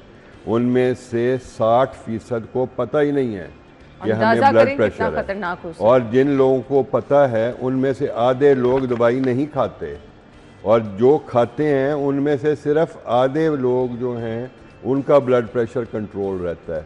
यानी कि अगर 100 लोगों को ब्लड प्रेशर है तो सिर्फ 7 या 8 का पाकिस्तान में वेल कंट्रोल्ड है। 50 को तो पता ही नहीं है, और जिनको पता है उनमें से आधे दवाई नहीं खाते। पीछे बच्चे 25 जो दवाई खाते हैं उनमें से सिर्फ 10% या 15% का ब्लड प्रेशर कंट्रोल। अंदाजा करें कितना खतरनाक हो सकता है। ये जो हम कहते हैं कि जी हाई ब्लड प्रेशर है, ये बेसिकली हो क्या रहा होता है हमारे जिस्म के अंदर? ये हो रहा होता है कि हमारी जीन्स ऐसी हैं कि हमारे में ब्लड प्रेशर होने की टेंडेंसी या ख़तरा बहुत ज़्यादा है। उसके बाद हमारे हालात ऐसे हैं, हमारा खाना पीना स्टाइल ऐसा है, हमारे फिजिकल इनएक्टिविटी है, और हमारे स्ट्रेसेस बहुत ज़्यादा हैं। लोग ब्लड का फ्लो तेज हो जाता है बहुत ज़्यादा? बस ब्लड का फ्लो तेज़ हो जाता है, ब्लड दिल की धड़कन भी तेज़ हो जाती है, ब्लड प्रेशर खून की नालियों पर जो अपना असर डालता है, तो उससे 3 बड़े ख़तरे होते हैं। ब्लड प्रेशर इटसेल्फ बड़ी कोई ख़तरनाक बात नहीं है। पहले ज़माने में लोग कहते थे ये ब्लड प्रेशर का इलाज करना फजूल है, मगर अब हमें पता है कि ब्लड प्रेशर का इलाज करना है ताकि फालज, हार्ट अटैक और गुर्दा फेल, वो जो मैंने कहा ये कि ना कौन हो। सी बड़ी बीमारियों को दावत दे सकता है हाई ब्लड प्रेशर, तो आपने बताया कि फालिज, गुर्दा फेल हो सकते हैं आपके, और हार्ट अटैक हो सकता है। यानी ये इतना खतरनाक है, जानलेवा है, यानी अगर आप इसको बिल्कुल। कंट्रोल नहीं कर रहे हैं अगर कोई वाहिद फैक्टर है जो सबसे ज़्यादा अमवात दुनिया में कर रहा है वो ब्लड प्रेशर है। 20 मिलियन लोग हर साल हार्ट डिजीज से फौत हो जाते हैं, उनमें से 10 मिलियन, 1 करोड़ ब्लड प्रेशर की वजह से फौत होते हैं। शुगर से सिर्फ 3 मिलियन है, 30 लाख, ये 1 करोड़ है। और ये ऐसे है कि इसका इलाज बहुत ही आसान है, इसकी तशखीस बहुत आसान है, कोई टेस्ट नहीं करना, सिर्फ जाकर अपना ब्लड प्रेशर चेक कराना है। सही। सो डॉक्टर साहब, हमें एहतियात क्या करनी है इसके चांसेस को, क्योंकि हम प्रिवेंशन की हमेशा पहले बात करते हैं। सो प्रिवेंशन के पॉइंट ऑफ व्यू से आप क्या सजेशंस देना चाहेंगे? प्रिवेंशन तो होती है कि आप अपनी लाइफस्टाइल को बेहतर करें, लेकिन प्लीज़ खुदा के वास्ते तमाम लोग जो आज ये प्रोग्राम सुन रहे हैं आपकी तवस्सत से, आपकी जो चैनल है उसकी तवस्सत से, आज ही अपना ब्लड प्रेशर चेक करें या करवाएं। ये आजकल इलेक्ट्रॉनिक डिजिटल ब्लड प्रेशर एपरेटसेस आए हुए हैं, ये बहुत रिलायबल हैं, ये वैलिडेटेड हैं, ये बहुत एक्यूरेट हैं। बस सिर्फ ये करना है कि कपड़े ना पहने उस वक्त बाजू पर, और जब ब्लड प्रेशर चेक करें खामोशी से बैठे रहें, और वो 2-3 मिनट का वक्फा होगा उसमें चेक हो आपका सांस तेज नहीं होना चाहिए, आप चल फिर के कहीं आ रहे हैं, सीढ़ियां उतर के आ रहे हैं, तो वो टाइम नहीं। पहले आधा घंटा आप आराम से रिलैक्स हो जाए। रिलैक्स दो, चाय वाय या कॉफ़ी ना खाने के पियो। फौरन बात भी नहीं करना। हाँ जी, और झगड़ा भी ना के आओ। हाँ, यानी गुस्से में भी ना हो, जब बहुत रिलैक्स हो आपने तब अपना ब्लड प्रेशर चेक करना है। सो डॉक्टर साहब, मुझे ये बता दें किन लोगों को ब्लड प्रेशर होने के चांसेस ज़्यादा होते हैं?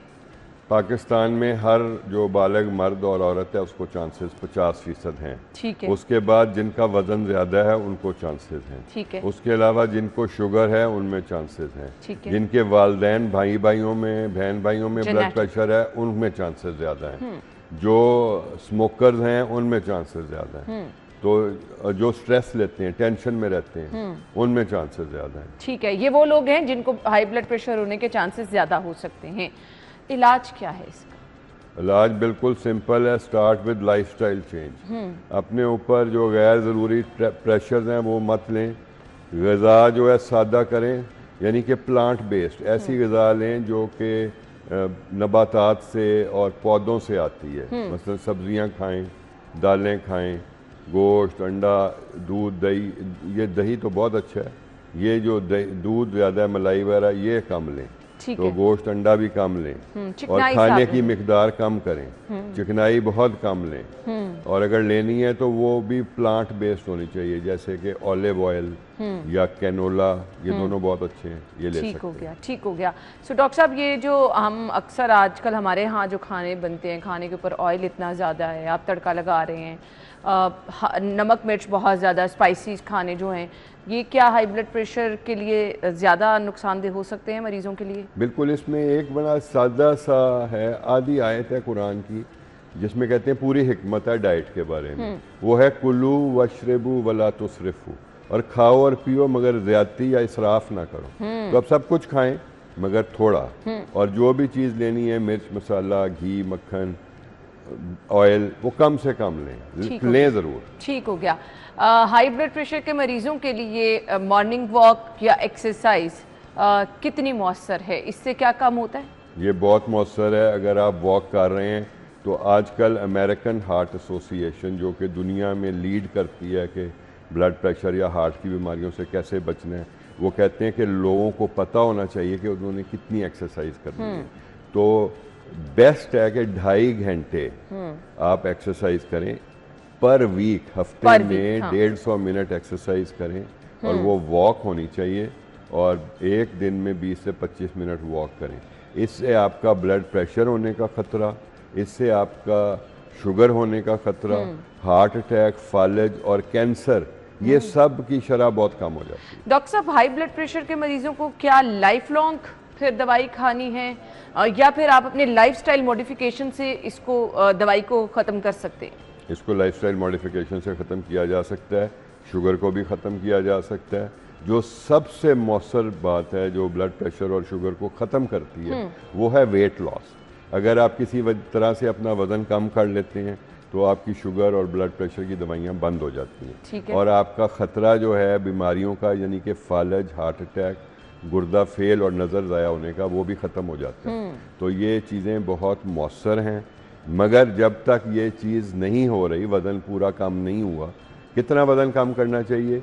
किसी भी इंसान को अपनी बॉडी वेट का 15% वज़न कम करना चाहिए तो उसका ब्लड प्रेशर और शुगर दोनों बिल्कुल ठीक हो जाएंगी। मसलन अगर किसी का वज़न 100 किलोग्राम है तो 15 किलोग्राम कम कर ले 6 महीनों में तो उसको बहुत अच्छा रहेगा। और जब तक नहीं हो रहा तो दवाई लेनी चाहिए। अब ऐसी दवाइयाँ आ रही हैं जो कि सिर्फ ब्लड प्रेशर का नंबर कंट्रोल नहीं करती, उनके अंदर एक और इफ़ेक्ट है, एक और असर है जिसको कहते हैं प्लियोट्रोपिक इफेक्ट, यानी कि ब्लड प्रेशर 2-3 दवाइयों से कम होता है, मगर उन दवाइयों से जो मैं जिनका अब नाम लूँगा वेलसार्टन या लोसार्टन, जिनको एंजियोटेंसिन रिसेप्टर ब्लॉकर कहते हैं, अगर वो लेंगे तो ब्लड प्रेशर भी उतना ही कम होगा जितनी दूसरी दवाई से, मगर हार्ट अटैक और फालज का खतरा बहुत कम रह जाएगा। चलिए जी, दैट्स रियली ग्रेट।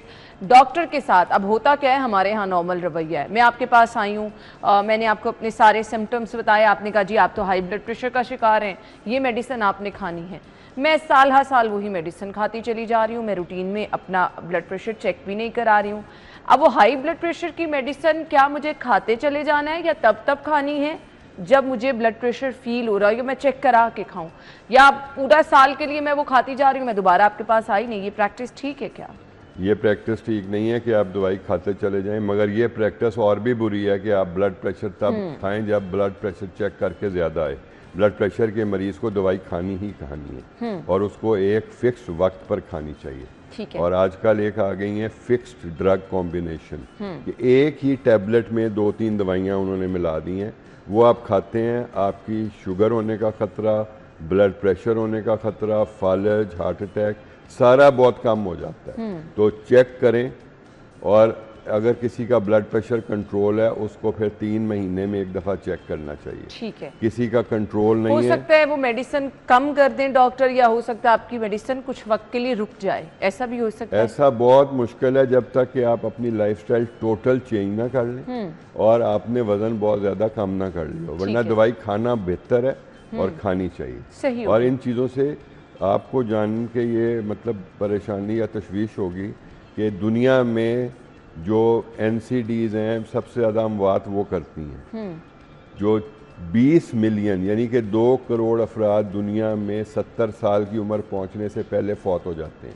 इसको कहते हैं प्री मैच्योर प्रिवेंटेबल डेथ, यानी कि ये काबिल वक्त भी हैं और इनसे बचा भी जा सकता है। और इनमें से 86% डेथ्स होती हैं इंडिया, पाकिस्तान, बांग्लादेश और ये जो पुअर कंट्रीज़ हैं। जो साउथ ईस्ट एशिया है ये गढ़ है हार्ट अटैक का, फालज का, और उसकी सबसे बड़ी वजह है high blood pressure.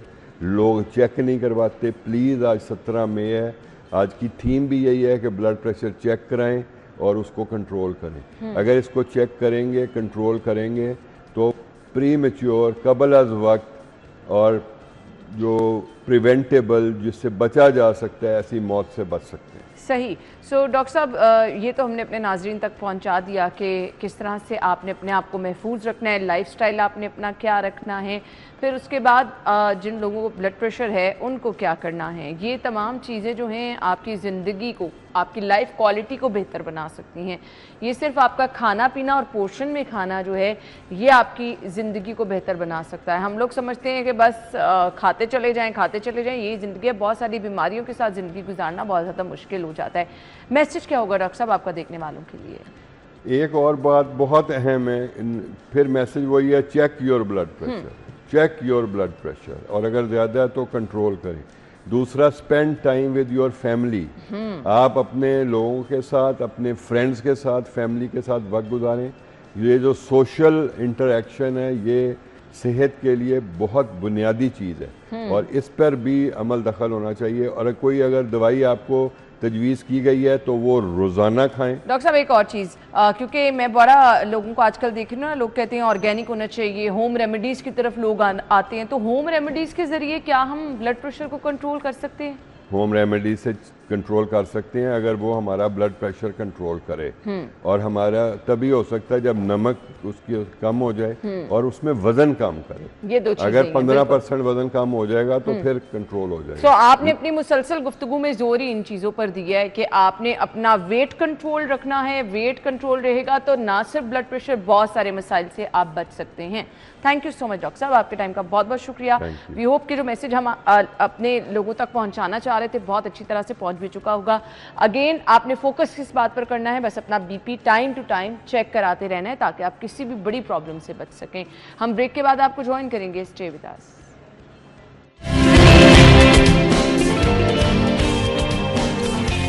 Welcome back once again. So आज का दिन बहुत अहम है और हमने मैक्सिमम कोशिश ये करनी है कि आपको हाई ब्लड प्रेशर होने से हम बचा सकें। अब जहाँ पर हमने सेहत की बात की, जहाँ पर हमने मेडिसिन की बात की, जहाँ पर हमने इसके चांसेस को कम करने की बात की, कुछ चीज़ें हमारी बिहेवियर से रिलेटेड हैं।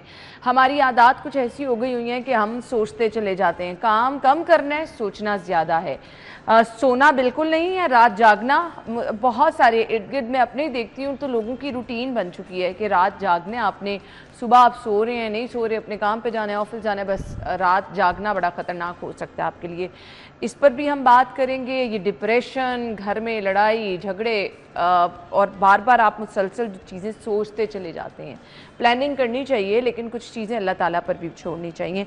ये चीज़ें भी हाई ब्लड प्रेशर की वजूहत बन सकती हैं। माहिर नफ्सियात डॉक्टर ताहिरा रुबाब ने हमें ज्वाइन किया है। वेलकम कहेंगे। अस्सलाम वालेकुम। वालेकुम अस्सलाम। बहुत बहुत शुक्रिया डॉक्टर ताहिरा आपका। मैं ये जानना चाहूँगी, वर्ल्ड हाइपरटेंशन डे है, कौन कौन सी ऐसी रीजंस हैं जिनका ताल्लुक यहाँ से है और वो हमारा ब्लड प्रेशर हाई कर देती हैं? बहुत इंपॉर्टेंट टॉपिक के ऊपर बात कर रही हैं आप, है ना। And hypertension is very very common. ये कहते हैं कि इस वक्त दुनिया में फैलने वाला जो सबसे ज़्यादा तेज़ी से फैलने वाला जो मर्ज़ है उनमें से एक जो है वो है हाइपरटेंशन। जो है इसकी बहुत सारी रीज़न्स हैं, जिसमें ऑफ कोर्स कुछ रीज़न्स तो ऐसी हैं जो जेनेटिकल भी होती हैं और कुछ रीज़न्स ऐसी होती हैं जो इन्वायरमेंटल होती हैं, जो आपके स्ट्रेस को इंक्रीज़ करती हैं, जो आपकी स्लीप को जो है वो डिस्टर्ब कर देती हैं, जो आपको हर वक्त एक सड़ा हुआ इंसान जो है वो बना के रखती हैं। फिर देन आप जब से देखते हो कि जब भी कोई आप मटेरियल देख रहे होते हो वो वायलेंस वाला मटेरियल होता है, and then you start talking about it कि ये क्या है, किस तरह की दुनिया है, इसमें किस तरह का जुल्म है, उसने मेरे साथ ऐसा क्यों कर दिया। ये नहीं, you start talking about it. वो सेल्फ टॉक आपकी एक शुरू हो जाती है and it keeps going on in your mind. वो चलती रहती है, कैसेट जिसको हम कहते हैं, और वो अल्टीमेटली आपका ब्लड प्रेशर जो है वो रेज करती रहती है और ultimately you and up having blood pressure continuously. अब देखिए मैं नॉर्मल बैठी हूँ और मुझे बस मैं सोच रही हूँ अच्छा फलां ने मुझे ये कह दिया था फैमिली में, घर जाऊंगी तो ये बात सुननी पड़ेगी, हस्बैंड आएगा तो ये बात सुननी पड़ेगी। ये चीज़ें अल्टीमेटली जो है ना मुसलसल सोच और आपको एक तरह की एंग्जाइटी रहती है और आपका बीपी इन चीज़ों से हाई हो जाता है। अगर आपके घर में कुछ प्रॉब्लम्स ऐसी चल रही हैं, ना चाहते हुए भी आप मुसलसल रिलैक्स नहीं अपने आप को फील कर रहे, ये सोचें, मुसलसल सोचना है, ये परेशान कर देता आपको। बिल्कुल करता है ना, लेकिन एक चीज़ जो है ना, मैं ये समझती हूँ कि हमने कुछ एलूजन्स अपने इर्द गिर्द बड़े क्रिएट किए हुए हैं और वो एलूजन्स जो हैं हमें एक फैलेसी ऑफ लाइफ की तरफ जो है वो रखते हैं, मतलब एक झूठी ज़िंदगी गुजारने की तरफ हमें मजबूर रखते हैं। उनमें से कुछ एलूजन्स जो है ना वो ये हैं कि जी सब ठीक हो जाता है, लड़ाइयाँ नहीं होती घरों में एक आइडियल माहौल होना चाहिए, जो कि मैं ये समझती हूँ कि ये वो फॉल्स बिलीव हैं जो हमने थ्रू मीडिया, सोशल मीडिया, बातों कहानियों से हमने सीखे हुए। जिंदगी में एक मसला खत्म होता है, दूसरा शुरू हो जाता है। नहीं जी, लड़ाई हमारी भी होती है। एग्जैक्टली, सबकी होती है लड़ाई। Is very very common thing. इख्तिलाफ राय हो जाना, एक दूसरे के साथ थोड़ी अनबन हो जाना, दिस इज वेरी नॉर्मल। मगर जब आप इस चीज में रहते हैं कि जी सब ठीक क्यों नहीं होता, तो सब ठीक कभी नहीं होता क्योंकि आपके दिमाग की सोच ठीक नहीं है। बिल्कुल ऐसे। आपको जो आपका आज है उसको एक्सेप्ट करने की जो है वो जरूरत होती है।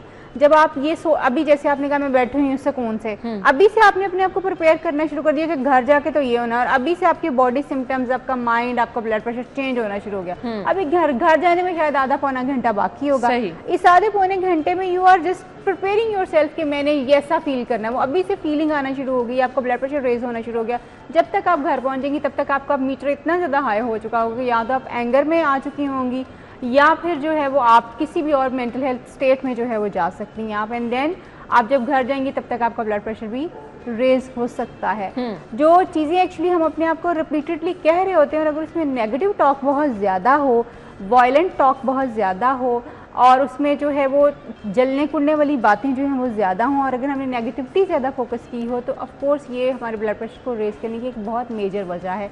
फिर हमारा वर्क रिलेटेड स्ट्रेस जो है अगर वो हमसे मैनेज ना हो पा रहा हो, हमसे अपने रिलेशनशिप जो है मेंटेन ना हो पा रहे हों, हम अपना वर्क लाइफ बैलेंस ना क्रिएट कर पा रहे हो, तो ये वो सारी चीज़ें हैं जो इनडायरेक्टली स्ट्रेस कॉज करती हैं और इनडायरेक्टली आपका ब्लड प्रेशर की रीज़न बनती हैं, क्योंकि डायरेक्टली जो आपके ब्लड प्रेशर की रीज़न बनती है वो आपका स्ट्रेस है, विच इज़ आप नहीं उसको डे टू डे मैनेज कर रहे, आप उस पर काम नहीं कर रहे, क्योंकि आपने एक, जैसे मैंने कहा कि एक इल्यूजन अपने इर्द गिर्द क्रिएट किया वो कि सब ठीक होना चाहिए। सब ठीक नहीं हो सकता, you need to accept the reality.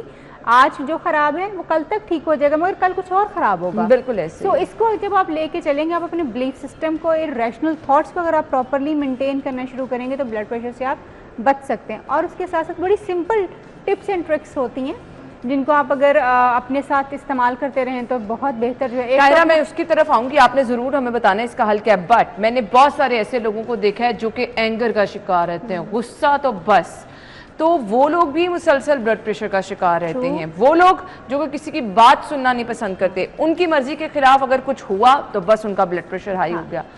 इस बिहेवियर को हमने किस तरह कंट्रोल करना? बेसिकली अना, सबसे पहले आप, जैसे मदर ऑफ एवरी इलनेस जो है ना वो आपकी सेल्फ टॉक है। मेंटल हेल्थ प्रॉब्लम्स जितने हैं ना उनकी मदर जो है वो आपकी सेल्फ टॉक है। हाउ यू आर फायरिंग, आपकी बात मुझे बुरी लग गई, हर वक्त ये मुझे इसी तरह की बातें सुनाती रहती है, इससे कोई अच्छी बात ही नहीं होती, इसको मैं हमेशा मुझ में कीड़े ही नज़र आते हैं, क्या फजूल बात है। मैंने इतनी दफ़ा, मतलब मैं तुम्हें शायद कुछ नहीं कह रही मगर मैं पका रही हूँ चीज़ों को, बॉयल अप किए जा रही हूँ, where it will end. Either मैं तुमसे लड़ाई कर लूँगी या वो ब्लड प्रेशर की लड़ाई करने की सूरत में भी और वैसे भी वो ब्लड प्रेशर की सूरत में मुझे फेस करना पड़ेगा। उसका साइड इफेक्ट मेरी हेल्थ पे आ रहा है, आपकी हेल्थ पे हमारा रिलेशनशिप का इफेक्ट जो है वो आएगा। सो आपकी सेल्फ टॉक जो है वो आपको कॉज कर रही है, एंगर की तरफ आपको लेके जा रही है। आपने शुरू से ना कहना कभी सुना ही नहीं कि आपको ना किया जा सकता है, आपकी मर्जी के खिलाफ चीज़ें हो सकती हैं, या आपने दूसरों को भी स्पेस देनी है। ये चीज़ें आपने कभी टॉलरेट नहीं की, इन पे कभी वर्क नहीं किया।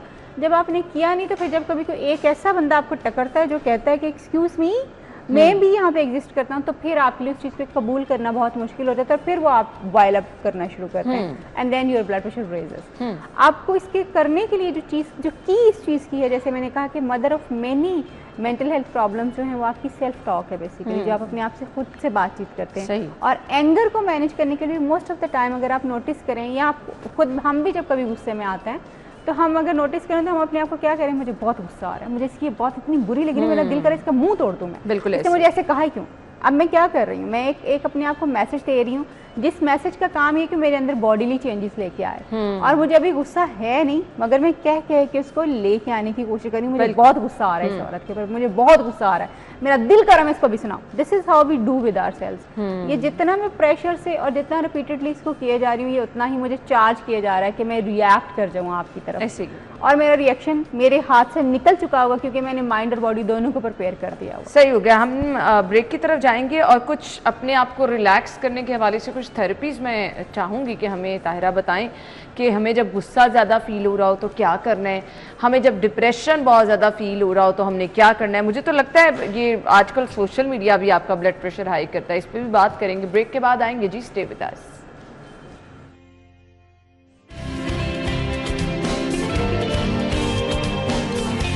Welcome back. कुछ थेरेपीज आपके साथ जो हैं हम वो शेयर करेंगे जिससे आपको अगर ये फील हो रहा है कि आपका सर भारी है, शोल्डर में पेन है, आपने रिलैक्स अपने आप को कैसे रखना है, बहुत ज़्यादा गुस्सा आ गया तो आपने क्या करना है। जी ताहिरा, मुझे बता दें, हम कुछ चीज़ें आप मुझे बताती जाए, मैं अपने नाज़रीन के साथ शेयर करूँगी कि हमने करना क्या है। लेट्स सपोज मुझे बहुत ज़्यादा, आपने भी मुझे बल्कि करके दिखाना है, आपको देख के मैं ज़्यादा अच्छे तरीके से कर सकूँ। हाँ ठीक है, मैं उसको आपको प्रैक्टिस करवाऊंगी, आपने थोड़ा सा बस कंफर्टेबली जो है वो बैठ जाना है ताकि हम थोड़ा सा उसको प्रैक्टिस कर सकते हैं। एक तो 2-3 इंस्ट्रक्शंस पर जो है पहले वो दूंगी, आपने अपनी आइज़ को क्लोज करना है, जो इंस्ट्रक्शंस दूँ उनको फॉलो करते जाइए, और फिर उसके बाद कुछ क्विक फिक्सेस भी बताऊंगी। अपने नाक से लंबा गहरा सांस लीजिए, मुंह से आहिस्ता आहिस्ता बाहर निकालिए, very good. Take another breath from your nose, exhale from your mouth, बहुत स्लोली बहुत स्लोली। एक और लंबा गहरा सांस खींचिए, मुंह से बहुत आहिस्ता बाहर निकालना, बहुत आहिस्ता, बहुत आहिस्ता। जैसे जैसे आप बाहर निकालिए अपनी बॉडी को ढीला छोड़ते जाएं। जस्ट अपने माथे को रिलैक्स करें, कीपिंग द आइज़ क्लोज। माथे को रिलैक्स कीजिए, अपने आईलिड को बिल्कुल रिलैक्स छोड़ दें, चीक बोन को रिलैक्स करें, जॉज़ को रिलैक्स करें, अपनी टंग को रिलैक्स करें, ज़ुबान को बिल्कुल रिलैक्स छोड़ दें, अपनी नेक के बैक मसल्स को लूज़ कर दें, बिल्कुल लूज़ कर दें, फ्रंट नेक मसल्स को लूज़ करें, शोल्डर्स को रिलैक्स कर दें, बिल्कुल ढीला ढाला छोड़ दीजिए। चेस्ट को रिलैक्स करें, अपनी चेस्ट को बिल्कुल लूज़ कर दीजिए, पेट के मसल्स को रिलैक्स करें, बिल्कुल ढीला ढाला छोड़ दें, अपनी कमर को बिल्कुल अनबर्डन कर दें, बिल्कुल छोड़ दें, बिल्कुल अनबर्डन कीजिए। अपने बट्स को रिलैक्स करें, थाइस को लूज़ करें, अपनी नीज़ को बिल्कुल रिलैक्स कर दें। और अगर आपने जूता पहना हो तो बेशक आप जूता उतार सकते हैं ताकि आपके पाँव रिलैक्स हो जाएं। अपने लोअर जो लेग्स हैं उनको रिलैक्स कीजिए, अपने फीट को बिल्कुल रिलैक्स छोड़ें, बिल्कुल रिलैक्स, बिल्कुल रिलैक्स। नाक से एक लंबा गहरा सांस खींचिए, मुंह से बहुत आहिस्ता आहिस्ता बाहर निकालिए, बहुत आहिस्ता, बहुत आहिस्ता। Relax, relax, relax. आपकी बॉडी कम्प्लीटली रिलैक्स है, बिल्कुल रिलैक्स है। मैं आपसे 1 से 3 तक गिनूंगी, जब मैं 3 गिनूँ तो आपने अपनी आंखें खोलनी है। 1, आप बिल्कुल मुकम्मल तौर पे कंफर्टेबली रिलैक्स्ड हैं। 2, आप पुरसुकून हालत में हैं। 3, ओपन योर आइज़। वाकई में बहुत बेहतर फील कर रही हूँ ऑनेस्टली। ये वो काम की थकावट भी हो तो आप ये प्रैक्टिस कर सकते हैं। और ये अभी हमने बहुत क्विक किया, आप इसको बहुत स्लो जब करेंगे, और इसकी इवन वीडियोस जो पड़ी हुई है मेरे चैनल के ऊपर, आप बिल्कुल इसको फॉलो कर सकते हैं। और इसको आप अगर आपके पास टाइम नहीं है तो जैसे अभी हमने अना को जल्दी जल्दी किया है, इसको करके भी आप फौरन अपना कंट्रोल वापस ले सकते हैं, एंगर मैनेज कर सकते हैं, अपने ब्लड प्रेशर को लोअर डाउन कर सकते हैं। और इसके साथ साथ जो है अगर आप काम से थके हुए हैं तो अपनी थकावट को बिल्कुल ख़त्म कर सकते हैं। एक सिचुएशन में दूसरी एक सिचुएशन से दूसरी सिचुएशन, जैसे भी आपने कहा घर जाना, ये हो जाएगा वो हो जाएगा, घर जाने से पहले अगर आप ये करेंगे तो आप बिल्कुल कंफर्टेबली घर जा सकेंगे और आप पुरसुकून रहेंगे अपने घर। अगर आपने अपने वर्क प्लेस पे काम कर रहे हैं, सुबह से काम कर रहे हैं, थक गए तो जाने से पहले ये थोड़ी देर कर लें। अच्छा जी, ब्रेक ले लेते हैं जी, ब्रेक के बाद हम वापस आके बात करेंगे। Stay with us.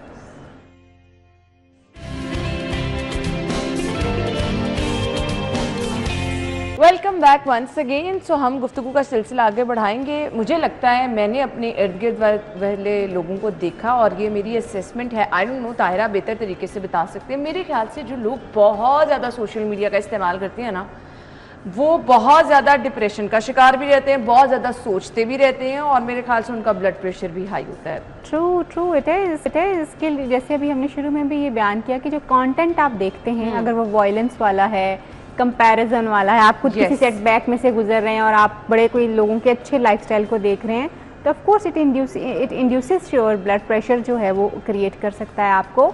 इनडायरेक्टली इसकी रीज़न होगी क्योंकि दिमाग में पीछे चल कुछ और रहा होगा, और अल्टीमेटली वो रिजल्ट किस चीज़ के ऊपर आएगा कि आपका ब्लड प्रेशर इंक्रीज जो है वो कर गया है। सो सोशल मीडिया एक बहुत बड़ी वजह है इस वक्त हमारे बहुत सारे बिहेवियर्स को ख़राब करने के लिए, बिहेवियर्स को बनाने के लिए और हमारी सोच को डेवलप करने के लिए। आप जो है वो सोशल मीडिया के ज़रिए इस वक्त लोग, आप क्योंकि हम में से ज़्यादातर लोग आप देखेंगे वहाँ पे अपनी फेक लाइफ को प्रेजेंट कर रहे होंगे। हाँ जी, बहुत ज़्यादातर लोग अपना रियल सेल्फ वहाँ नहीं शो करते।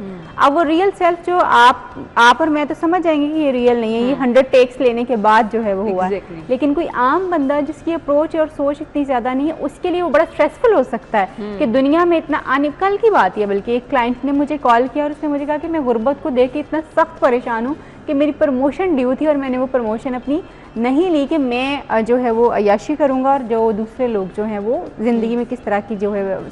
और ही वॉज कि मैं हर वक्त इस चीज़ की वजह से सोशल मीडिया में जो चीज़ें नज़र आती हैं मुझे, मैं हर वक्त स्ट्रेस में रहता हूँ और मेरा हाल ये कि मैं किसी काम पे फोकस नहीं कर पाता। सो ये चीज़ें आपकी सोशल मीडिया से बिल्कुल हो सकती हैं कि आपका स्ट्रेस बहुत ज़्यादा इंक्रीज़ हो।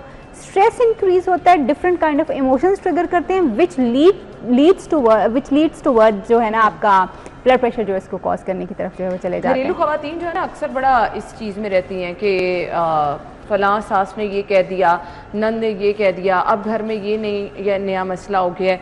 ये चीज़ें कहीं ना कहीं, ये जो हमारी नेगेटिव थॉट्स होती हैं, कुछ हुआ भी नहीं बट हम उसको सोचते जा रहे हैं, ये हो जाएगा, मैं ये करूँगी तो ये हो जाएगा।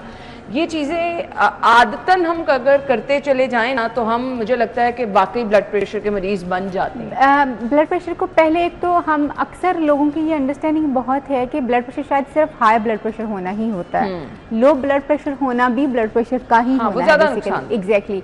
और बहुत सारी फीमेल्स जिनकी अभी आपने तस्करा किया, अक्सर आपको लगेगा कि सर पे कपड़ा बांधे हुए नजर आती हैं या अक्सर अपनी हेल्थ कंप्लेंट्स के बारे में कंप्लेन करते हुए जो नजर आती हैं कि जी आज ये ठीक नहीं है, आज वो ठीक नहीं है। जब आपको उनको थोड़ा सा एक्सप्लोर करते हैं तो उसके पीछे यही वाली बात जो भी आपने पॉइंट आउट की है कि जी सास ये है, नंद के साथ ये चीज़ें चल रही हैं, घर में ये वाले प्रेशर्स हैं, वो सारा कुछ कॉज कर रहे हैं उनके आइदर लो और हाई दोनों ब्लड प्रेशर को। और अगर आपने सोच ही लिया, जैसे हमने पहले मोहम्मद मूसा की, सोनिया यूसुफ की, साद की, रियाज अहमद की, सैयद शहबाज हैदर की, अहमद अली की, वलीद हमीद की, राना जाहिद और मुराद हसन, आप सब लोगों को मुबारकबाद, happy birthday.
Happy birthday once again. अपना बहुत सारा ख्याल रखिएगा नाज़रीन, अपना फीडबैक हमें ज़रूर दीजिएगा। और इसके साथ साथ अगर आपकी बर्थडे है जी मंडे को या फिर संडे को, तो आपने क्या करना है, स्क्रीन पर नंबर है, आपने परेशानी हो क्योंकि हमारे सैटरडे वाले शो में अक्सर लोग कहते हैं कि शायद कल संडे है तो हमारा शो नहीं होगा, तो आपकी बर्थडे नहीं विश कर सकेंगे। नहीं जी, जिनकी संडे को बर्थडे होगी वो लिस्ट भी हम शामिल करेंगे और मंडे वाली लिस्ट भी शामिल करेंगे। आप हमें भिजवा दें, प्रोग्राम का हिस्सा बन जाएं, फीडबैक ज़रूर दीजिएगा, हमें दुआओं में याद रखिएगा। अल्लाह हाफिज़।